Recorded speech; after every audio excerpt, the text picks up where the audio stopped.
السلام علیکم ورحمۃ اللہ وبرکاتہ۔ ان الحمد للہ نحمده ونستعینه من يهده الله فلا مضل له ومن يضلل فلا هادي له واشهد ان لا اله الا الله وحده لا شريك له وان محمدا عبده ورسوله اما بعد فاعوذ بالله من الشیطان الرجیم بسم الله الرحمن الرحیم لن ينال الله لحومها ولا دماؤها ولكن يناله التقوى منكم كذلك سخرها لكم لتكبروا الله على ما هداكم وبشر المحسنين صدق الله مولانا العظیم۔ محبت سے درود پاک پڑھ لیجئے۔ اللهم صل على محمد وعلى آل محمد كما صليت على إبراهيم وعلى آل إبراهيم إنك حميد مجيد۔ اللهم بارك على محمد وعلى آل محمد كما باركت على إبراهيم وعلى آل إبراهيم إنك حميد مجيد۔ الله أكبر الله أكبر لا إله إلا الله والله أكبر الله أكبر ولله الحمد۔ محترم بزرگوں، عزیز بھائیوں، دوستوں، آج عید الاضحیٰ کا وہ مبارک دن ہے جس میں جد الانبیاء سیدنا ابراہیم خلیل اللہ علیہ الصلاۃ والسلام نے اللہ کے حکم سے اپنے بیٹی کی قربانی دینے کا عزم و اظہار کیا تھا۔ جب ابراہیم علیہ السلام کے لیے بطور آزمائش خواب میں بیٹے اسماعیل علیہ السلام کو ذبح کرتے ہوئے دکھائی دیا گیا تو ابراہیم علیہ السلام نے اس کی تعبیر کے لیے کیا کیا؟ قرآن کریم کی زبانی اس کو سنتے ہیں۔ چنانچہ اللہ رب العزت اپنی پاک کلام میں ارشاد فرماتے ہیں کہ ربی حب لی من الصالحین۔ ابراہیم علیہ السلام نے دعا مانگی، اے اللہ مجھے نیک بیٹا عطا فرما، مجھے صالح بیٹا عطا فرما۔ فبشرناہ بغلام حلیم۔ اللہ فرماتے ہیں پس ہم نے ابراہیم علیہ السلام کو نیک بیٹے کی خوشخبری دی، بردبار بیٹے کی بشارت دی۔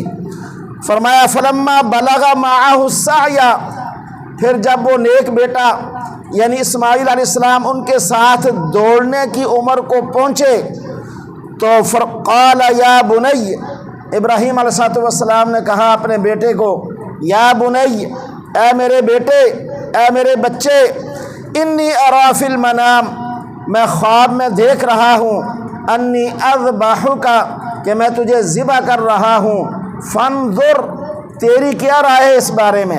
فانظر ماذا ترى، تو اپنی رائے بتا دے، مجھے تو اللہ کی طرف سے حکم دیا جا رہا ہے میں تجھے ذبح کر دوں، قربان کر دوں، تیری اس بارے میں کیا رائے ہے؟ فرمایا قال، اسماعیل علیہ السلام جواباً عرض کرنے لگے، یا ابت افعل، اے ابا جان کر گزریے، ما تؤمر، جو آپ کو حکم دیا جا رہا ہے، آپ کو جو اللہ کی طرف سے حکم مل رہا ہے اس حکم کو پورا کر دیجئے۔ بابا خدا کے نام پہ قربان مجھے کر، حکم خدا کے سامنے حاضر ہے میرا سر، ستجدنی انشاءاللہ من الصابرین۔ کہا ہے ابا جان آپ اللہ کی طرف سے آیا ہوا حکم پورا کیجئے، آپ انشاءاللہ مجھے صابرین میں سے پائیں گے۔ واویلا نہیں کروں گا، لڑائی جھگڑا نہیں کروں گا، رو دھوں گا نہیں، بلکہ اللہ کے حکم کے سامنے صبر کروں گا کہ یہ میرے اللہ کی طرف سے میرے لیے حکم یہی ہے۔ فرمایا فلما اسلم، پس وہ دونوں اللہ کے حکم کو پورا کرنے کے لیے جب تیار ہو گئے، وَتَلَّهُ لِلْجَبِينِ، اور اسماعیل علیہ السلام کو پہلو کے بل لٹایا، وَنَادَيْنَاهُ أَن يَا إِبْرَاهِيمُ، تو ہم نے آواز دی، اے ابراہیم قد صدقت الرؤیا، تو نے اپنے اس خواب کو سچ کر دکھایا، اِنَّا كَذَلِكَ نَجْزِي الْمُحْسِنِينَ، بے شک ہم احسان کرنے والوں کو ایسی ہی جزا دیتے ہیں، انہیں ایسا ہی بدلہ دیتے ہیں۔ إِنَّ هَذَا لَهُوَ الْبَلَاءُ الْمُبِينُ، اللہ فرماتے ہیں کہ یہ بہت واضح آزمائش تھی، کھلی آزمائش تھی۔ وَفَدَيْنَاهُ بِذِبْحٍ عَظِيمٍ، پس ہم نے ان کے بدلے میں ایک عظیم قربانی کو ان کا فدیہ بنا دیا۔ میرے بھائیو بزرگوں، آج ہمیں اللہ تبارک و تعالیٰ بیٹے کی قربانی کا حکم نہیں دے رہا، بلکہ رزق حلال میں سے، جائز ذرائع میں سے ایک پورا چھوٹا جانور یا بڑے جانور کے اندر حصہ ڈالتے ہوئے اس قربانی کے عظیم جو یہ عبادت ہے اس کو بروئے کار لانے کا اللہ تبارک و تعالیٰ حکم دے رہا ہے۔ میرے بھائیوں، سیدنا ابراہیم علیہ السلام کی آپ زندگی کو پڑھیے، قدم بہ قدم آزمائشیں، اور ہر ایک آزمائش پر پورا اترتے ہوئے اللہ نے انہیں کامیابی کا سرٹیفکیٹ جاری کرتے ہوئے فرمایا وَإِذِ ابْتَلَىٰ إِبْرَاهِيمَ رَبُّهُ بِكَلِمَاتٍ فَأَتَمَّهُنَّ، ہم نے ابراہیم علیہ السلام کو مختلف باتوں سے آزمایا، بس وہ ہر بات پر ثابت قدم رہتے ہوئے ان آزمائشوں پر پورا اترے۔ میرے بھائیوں، اللہ کی طرف سے آنے والی آزمائشوں پر ثابت قدم رہنا، صبر کرنا، ان پر پورا اترنا، یہ اللہ کی طرف سے عنایات آنے کا ایک ذریعہ اور سبب بنتی ہیں۔ جو بندے کے لیے لکھ دیا گیا وہ ہونا ہی ہونا ہے۔ اگر بندہ واویلا کرے گا، شور شرابہ کرے گا، شکوہ و شکایات کرے گا، آنے والے اجر کو، آنے والی رحمتوں، برکتوں اور عافیتوں کو وہ ضائع کر دے گا۔ دوسرے پارے میں اللہ پاک مختلف امتحانات کا تذکرہ کرنے کے بعد فرماتے ہیں کہ اولئک علیہم صلوات من ربہم ورحمہ، یہ جو آزمائشوں پر پورا اترنے والے لوگ ہیں، انہی پر اللہ اپنی رحمتوں، برکتوں، عنایتوں اور عافیتوں کا نزول فرماتا ہے۔ یہی پھر ایک پریشانی آنے کے بعد دو خوشیاں سمیٹتے ہیں اللہ کی طرف سے۔ تو میرے بھائیوں، اللہ تبارک و تعالیٰ نے سیدنا ابراہیم علیہ السلام کی اس قربانی کو قبول فرماتے ہوئے قیامت تک کے لیے امت محمدی علی صاحب الصلاۃ والسلام کے پر یہ حکم جاری فرما دیا کہ میرے ابراہیم خلیل اللہ کی اس ادا کو، اے امت محمدیہ علی صاحب الصلاۃ والسلام، تم نے قیامت تک اس ادا کو نبھاتے رہنا ہے، پورا کرتے رہنا ہے۔ میرے بھائیوں، قربانی ایک مسنون عمل ہے، واجب ہے صاحب نصاب پر، لیکن اس کے کچھ آداب ہیں۔ ہم اگر ان آداب کا لحاظ رکھتے ہوئے قربانی کریں گے تو انشاءاللہ ہمارا یہ عمل اللہ کے ہاں قابل قبول ہوگا، اور ہم اس عمل کے جواب میں سرخرو ہوں گے، اللہ کی رضا حاصل ہوگی۔ میرے بھائیوں، ابھی نماز عید پڑھنے کے بعد آپ جائیں گے، آپ قربانی کریں گے، چھوٹا جانور، بڑے جانور، اور اس قربانی کے گوشت کو تقسیم کریں گے۔ کن چیزوں کا لحاظ رکھتے ہوئے آپ قربانی والے عمل کو بہتر سے بہتر کر سکتے ہیں، یہ غور سے توجہ سے سن کر اس پر عمل کرنے کی کوشش کیجئے گا۔ سب سے پہلی بات یہ ہے، قربانی نماز عید پڑھنے کے بعد شہر والوں پر واجب اور ضروری ہے۔ اگر عید سے پہلے کر دی گئی وہ ضائع چلی جائے گی، اس کا کوئی نفع اور فائدہ نہیں ہوگا۔ اسی طرح جہاں یہ حصے وغیرہ ڈالے جاتے ہیں وہاں کوشش کی جانی چاہیے کہ اس جانور کو ذبح کرنے سے پہلے سارے حصے دار نماز عید پڑھ لیں۔ اسی طرح ویسے تو قربانی 3 دن تک ہے، 10 ذی الحجہ کی گاؤں میں صبح صادق سے لے کر اور شہر میں نماز عید پڑھ چکنے کے بعد سے لے کر 10، 11، 12 ذی الحجہ کی مغرب سے پہلے 24 گھنٹے آپ قربانی والا عمل کر سکتے ہیں، اور لیکن پہلے دن کرنا افضل ہے۔ سب سے زیادہ ثواب پہلے دن، دوسرے دن بھی ثواب سے خالی نہیں اور تیسرا دن بھی خالی نہیں، کیونکہ پہلے دن کی قربانی افضل ہے۔ اور آقا دو جہاں سرکار دو عالم صلی اللہ علیہ وسلم کا فرمان عالی شان ہے کہ 10 ذی الحجہ کو اللہ رب العزت کو قربانی والے عمل سے زیادہ محبوب اور کوئی عمل اپنے بندے کا نہیں ہے۔ اسی طرح میرے بھائیوں، قربانی صرف اور صرف رضا الہی کے حصول کے لیے کیجیے۔ اللہ کے لیے قربانی کو عبادت سمجھیے، قربانی کو اللہ کی طرف سے، اللہ کے حبیب صلی اللہ علیہ وسلم کی طرف سے حکم سمجھیے، قربانی کو اللہ کی رضا کا سبب بنائیے۔ یہ بڑی کمی ہے، تبھی قربانی والا عمل جو ہے وہ باعث رحمت بنے گا۔ جانور ذبح کرنے سے قبل چھری کو اچھی طرح تیز کر لیجئے۔ بعض دفعہ ایسا دیکھا گیا کہ اتنا زور لگا کر جانور کو تکلیف دے کے ذبح کرتے ہیں کہ العیاذ۔ چھری اچھی طرح تیز ہو، اناڑی کسائی سے بچیں، اچھی خوب تیز کہ ایک لمحے میں گردن وہ حصہ جو کاٹنا ہے وہ کٹ جائے۔ دیکھیں چھپکلی کو مارنے پر ثواب ہے ایک، یہ کہتے ہیں پنجابی ایک سٹ نال مارنا زیادہ ثواب ہے۔ جو وہ یعنی چوٹ اس کو یا مارنے کو وقت لگے گا ثواب میں کمی آتی جائے گی۔ تو اسی بھی طرح جانور کو ذبح کرتے ہوئے تکلیف دینا یہ اجر کو ضائع کر دیتا ہے۔ تکلیف دینا مقصد نہیں ہے، تیز چھری ہوگی لمحوں میں کام ہو جائے گا، جانور کو کم تکلیف ہوگی، کھنڈی چھری ہوئے گی تکلیف ہوگی۔ اسی طریقے سے مستحب اور مسنون یہ ہے کہ قبلہ رو ہو کر جانور کو ذبح کیا جائے۔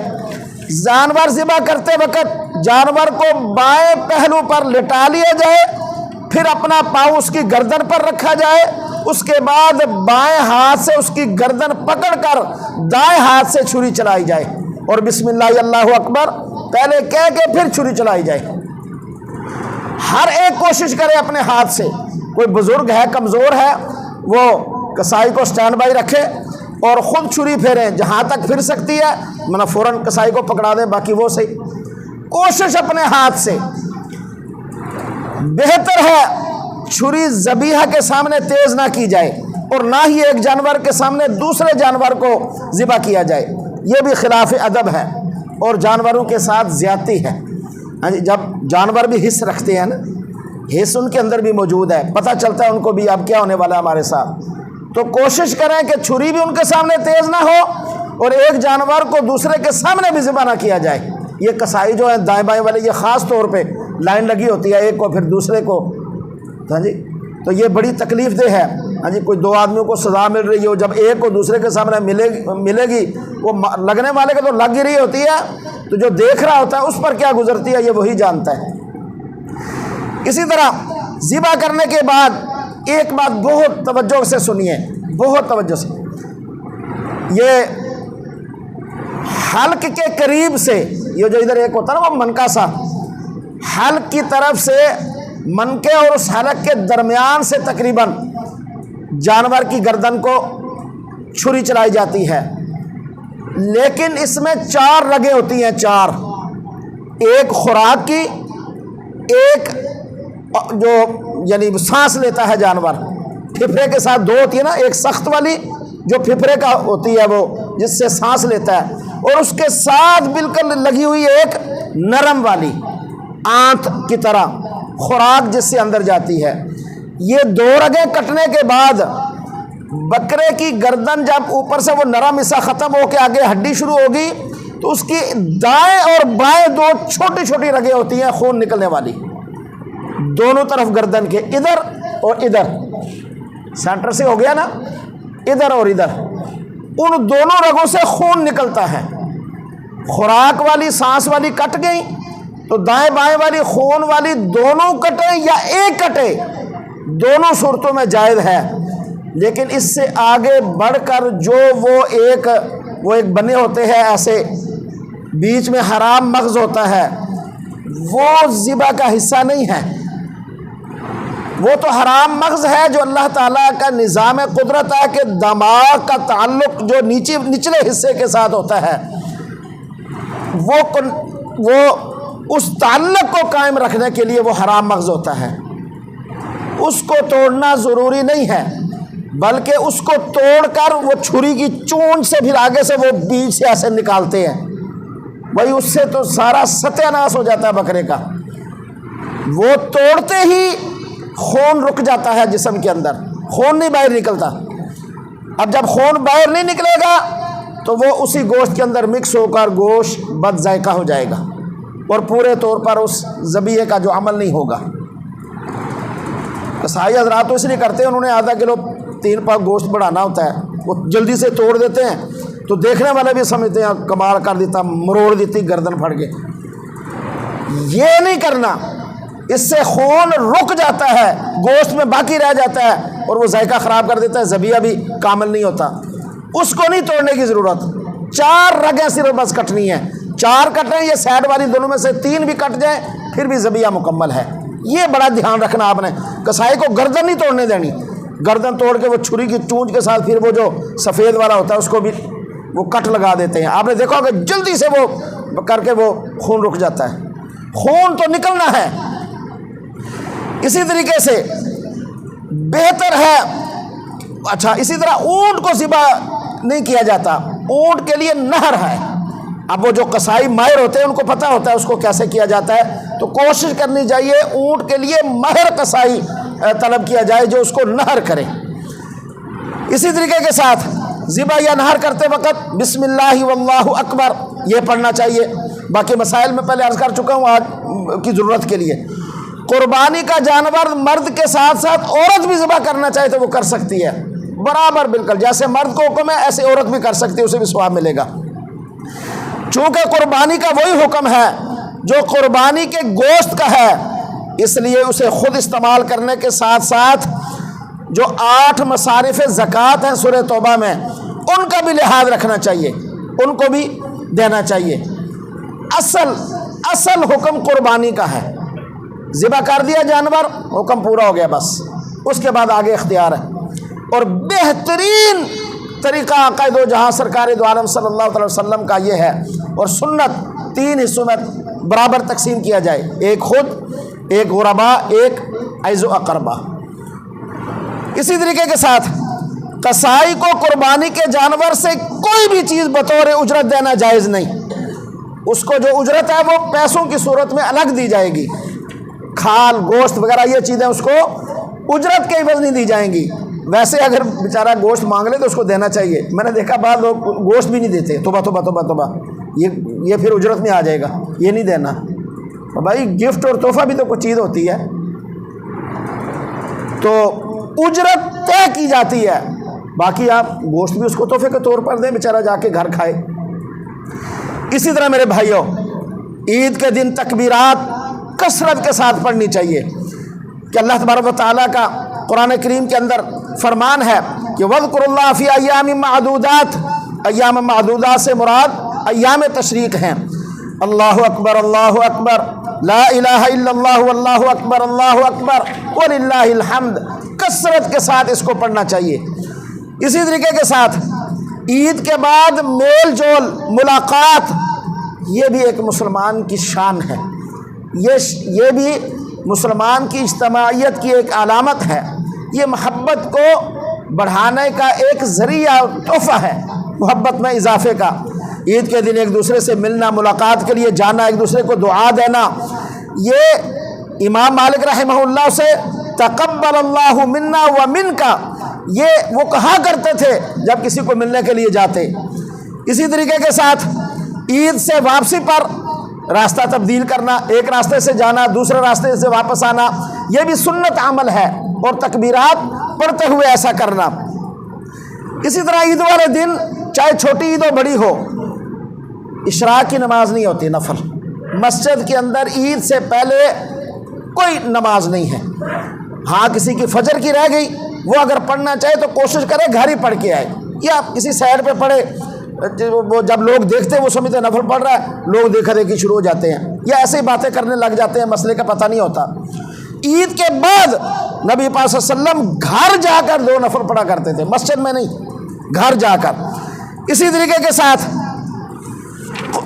10 ذی الحجہ کو سب سے بڑا اور بہترین اور محبوب عمل وہ قربانی والا عمل ہے، اس کے بعد دوسرے دن، اس کے بعد تیسرے دن۔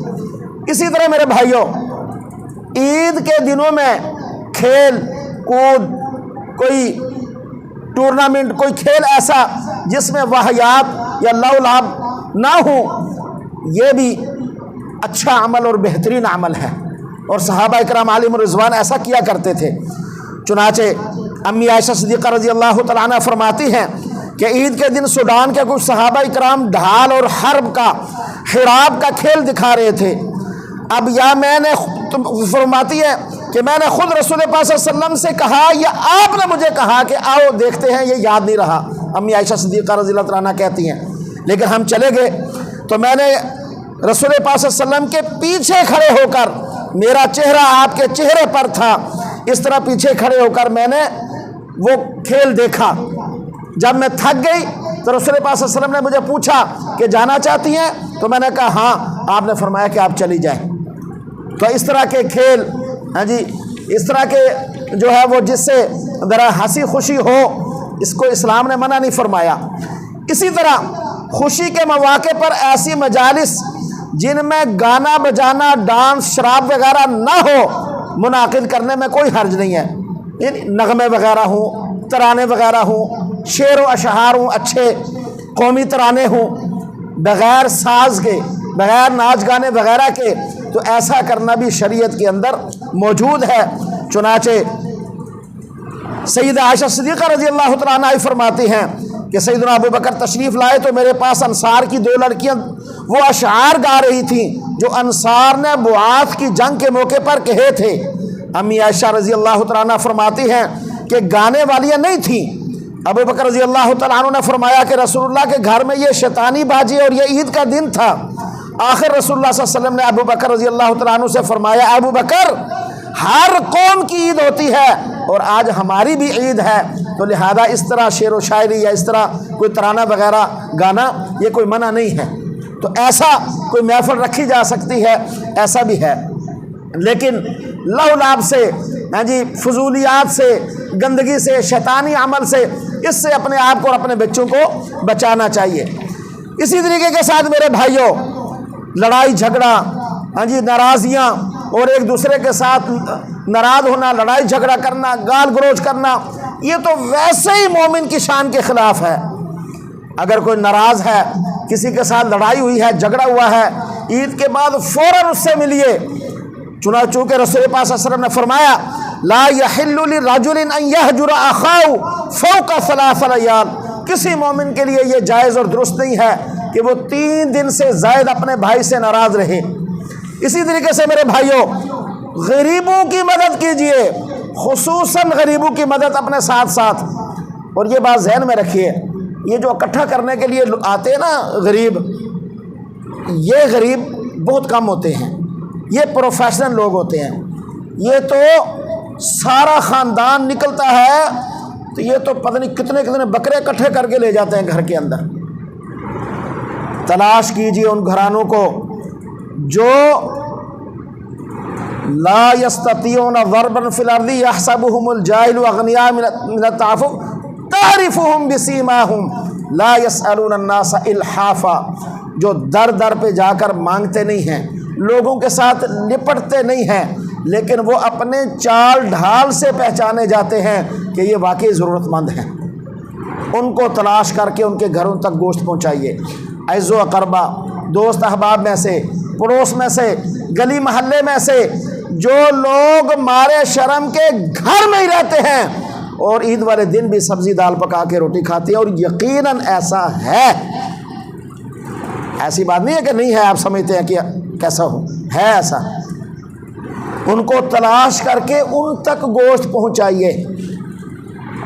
یہ جو مانگنے والے آتے ہیں دے دیں گزارے کے لائق، لیکن یہ اتنے ضرورت مند نہیں ہوتے، ان کا کام ہی یہی ہے، ضرورت مندوں تک پہنچائیے۔ یہ آپ کے ذمہ ہے یہ بات، چاہے زکوٰۃ ہو، کھالے ہو، یہ ساری چیزیں۔ اسی طرح میرے بھائیوں، خاص جو بات ہے، صفائی کا لحاظ رکھیے۔ اپنی علائشیں، اوجریاں، یہ چیزیں لفافے میں ڈال کر انسان ہونے کا ثبوت دیں۔ مسلمان تو بات کی بات ہے، ہم انسان بن ہی نہیں سکے، ہم نے انسان بننے کی کوشش ہی نہیں کی، مسلمان بننے کی کوشش کی، نماز پڑھی، پہلی صف میں آ کے بیٹھ گئے، سارا کچھ، انسان نہیں بن پائے۔ ہم ذبح کر کے چپکے سے ساتھ والے گھر کے آگے اجری رکھ دیتے ہیں، علائشیں رکھ دیتے ہیں، خون یا کوئی چیز ایسی جا رہی ہے ساتھ والے گھر کے سامنے، صفائی نہیں کرتے، یا اس کا نقصان کر کے سوری بھی نہیں کہتے۔ انسان بن جائیے، پھر اس کے بعد مسلمان بننا آسان رہے گا۔ انسانیت آنی چاہیے، کسی کو ہماری طرف سے نقصان نہ ہو، ہماری طرف سے کوئی دکھ میں مبتلا نہ ہو، ہماری طرف سے کسی کو پریشانی نہ ہو، کسی کے گھر کے سامنے ہاں جی گند نہ ڈلے ہماری وجہ سے۔ یہ ان باتوں کا خاص خیال رکھیے، خاص خیال۔ اور اپنی عید کی خوشیوں میں مظلومین کے لیے دعائیں، محصورین کے لیے دعائیں، ہاں جی مجاہدین کے لیے دعائیں، مہاجرین کے لیے دعائیں، محبوسین کے لیے دعائیں، یہ بھی کثرت کے ساتھ کیجیے۔ اور میرے بھائیوں بزرگوں، کھالے ضرورت مندوں تک پہنچائیں، خود پہنچائیں جو ضرورت مند ہو، رشتہ داروں میں سے، دوست احباب میں سے، اوس پڑوس میں سے، گلی محلے میں سے، ان تک حق داروں کو پہنچائیں۔ یہ میں تفصیل سے بتا چکا ہوں۔ اب اس کے ساتھ وقت چونکہ ہو چکا ہے جو طے شدہ تھا، آپ صفحہ بنا لیں، میں 7 طریقہ بتا دیتا ہوں۔ جو کہا سنا، اللہ کامل عمل کی توفیق نصیب فرمائے۔